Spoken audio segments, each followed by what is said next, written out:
বাস্তুদোষ নিবাৰণ এৰাডিকশন of vastu defect বাস্তুদোষ নিবাৰণ কৰাটো এটা জটিল কাম ই এটা সতৰ্ক আৰু প্ৰায়োগিক বিষয় সেইকাৰণে ঘৰ অফিচ দোকান কাৰখানা বা উদ্যোগ বাণিজ্য যেই নহওক নিৰ্মাণৰ পূৰ্বে সুদক্ষ বাস্তু বিজ্ঞানী বা স্থাপত্যবিদৰ পৰামৰ্শ লোৱাটো প্ৰয়োজন পানী পায়খানা ৰান্ধনীঘৰ মূল ঘৰটো সঠিক স্থানত নবহিলে ই এক প্ৰবল দোষ মেজৰ ডিফেক্ট ধৰা যায় পানী পায়খানা ৰান্ধনীঘৰ আৰু মূল ঘৰটো যদি সঠিক স্থানত নাথাকে নবহে এইটো হৈছে এটা প্ৰবল দোষ তাৰমানে মেজৰ ডিফেক্ট গতিকে এই বিষয়বোৰ দোষ থাকিলে উপায় কৰিলেও ভাল ফল নাপাব পাৰে অৰ্থাৎ এনে ক্ষেত্ৰত কি হয় ব্যক্তিয়ে পূৰ্বজন্ম আৰু এই জন্মৰ কৰ্মফল ভোগ কৰিবলগীয়া হয় মূল ঘৰটো পানী ৱাটাৰ সোৰ্সটো পায়খানা ৰান্ধনী ঘৰ এই বস্তুটো সঠিক স্থানত যদি নাথাকে তেতিয়াহলে এইটোক বাস্তুত মেজৰ ডিফেক্ট কোৱা হয় আৰু এইখিনিত মেজৰ ভুল থাকে মেজৰ যি ডিফেক্ট থাকে না ভুল হয় এইখিনি ক্ষেত্ৰত কেতিয়াবা উপায় কৰিও ভাল ফল নাপাব পাৰে অৰ্থাৎ যে ব্যক্তিয়ে যি পূৰ্বজন্মত কৰ্ম কৰি আহিছে বা এই জন্মৰ যিটো কৰ্মফল সেইটো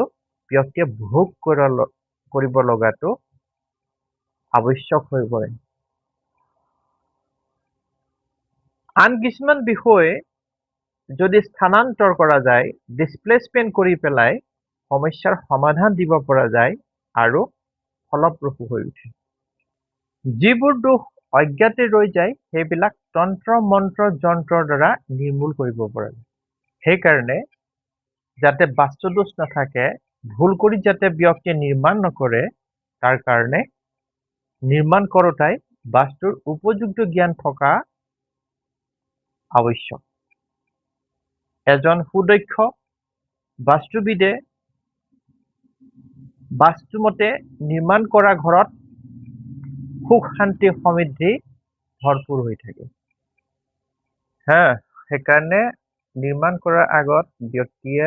বিবেচনা কৰিব লাগে যে বাস্তুমতে যাতে নিৰ্মাণ হয় আৰু সেইকাৰণে ব্যক্তিৰ বাস্তুৰ জ্ঞান থাকিব লাগে বা বাস্তুৰ উপযুক্ত জ্ঞান থকা যি সুদক্ষ বাস্তুবিদ আছে তেওঁ বাস্তুমতে নিৰ্মাণ কৰি দিয়া ঘৰৰ নক্সা মতে যদি কাম কৰে তেনে ঘৰত সুখ শান্তি সমৃদ্ধি সদা বিৰাজ কৰে তেতিয়ালে কিছুমান মেজৰ ডিফেক্ট থাকে সেই মেজৰ ডিফেক্ট বিলাক যেতিয়ালৈকে তাৰ পৰা আঁতৰাই দিয়া নাযায় ঠিক নাপায় আৰু আন কিছুমান ডিসপ্লেসমেন্ট হৈ যায় যেনেকে যিকেইটা ইয়াত আমি আগত যিটো উদাহৰণ লৈছিলো হেতুত যি মেজৰ ডিফেক্ট আছে সেইকেইটা তাক ৰদ কৰিবলৈ কোৱা হ'ল না অতৰাই দিবলৈ কোৱা হ'ল ডিমলিশ মেজৰ ডিফেক্ট আৰু বাকি যিটো দুখ আছিলে কিছুমান ডিসপ্লেসমেন্ট কৰি দিলো মাক তাত হ'ব ইয়াত আমুক হ'ব তাত তামুক হ'ব হৈ গ'ল আৰু অন্যহাতে বাকি দুখ খণ্ডন কৰিবৰ কাৰণে যিবিলাক অজ্ঞাতে ৰৈ গৈছে হেতুত কালাৰ ইউজ কৰিলো আৰু যন্ত্ৰ মন্ত্ৰ যন্ত্ৰ তাত বহাই দিলে কাম হৈ যাব আৰু যন্ত্ৰ মন্ত্ৰ যন্ত্ৰত সৰ্বপ্ৰথমে বাস্তুৰ ক্ষেত্ৰত দৰকাৰী এটা বিষয় হ'ল সেইটো হৈছে গণেশ আৰু শ্ৰী যন্ত্ৰৰ কম্বাইনেশ্যনটো কাৰণ গণেশক কোৱা হয় বিঘ্নহৰ্তা মানে সকলো বিঘিনি হৰণ কৰোতা অন্যহাতে শ্ৰী যন্ত্ৰক কোৱা হয় যন্ত্ৰৰাজ তাৰ মানে কিং অফ যন্ত্ৰ মানে সকলোৰে মূল বা ৰজা। ইয়াত সকলো দেৱ-দেৱীৰ সামূহিক স্থান হৈছে এই শ্ৰীযন্ত্ৰটো। লক্ষ্মী আৰু সৌভাগ্যৰে ভৰপূৰ হৈছে শ্ৰীযন্ত্ৰ। তেতিয়াহ'লে গণেশ বিঘ্নহৰ্তা তেওঁক যদি স্থাপন কৰা হয়, শ্ৰীযন্ত্ৰ যি সকলো যন্ত্ৰ বা তাবিজ কবচৰ মূল মুৰব্বী আৰু যি সম্পূৰ্ণ, য'ত সকলো দেৱ-দেৱীৰ সামূহিক স্থান, সেইটোতে যদি প্ৰতিষ্ঠা কৰা হয়, তেতিয়াহ'লে বাস্তুদোষ নিবাৰণ হ'ব, বিঘিনি নাশ হ'ব, হয় না? লক্ষ্মী আৰু সৌভাগ্য আহিব ল'ব। শ্ৰীযন্ত্ৰৰ বিষয়ে ভাৰতীয় বৈদিক যন্ত্ৰশাস্ত্ৰত উল্লেখ কৰা আছে। দক্ষিণ ভাৰতৰ যিবিলাক মন্দিৰ আছে, সেইবিলাকত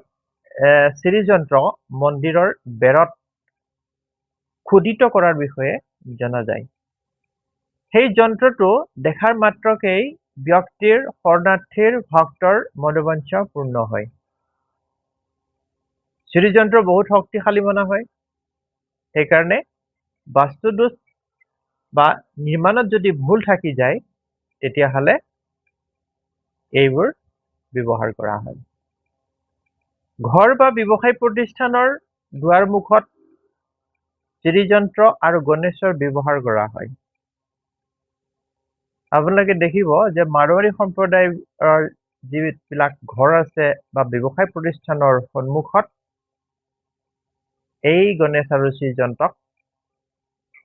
স্থাপন কৰে আৰু ব্যৱহাৰ এওঁলোকৰ সৰ্বাধিক। চাব, মাৰোৱাৰী যিবিলাক ঘৰ থাকে, তাত শ্ৰীযন্ত্ৰ আৰু গণেশৰ ব্যৱহাৰ সৰ্বাধিক কৰে।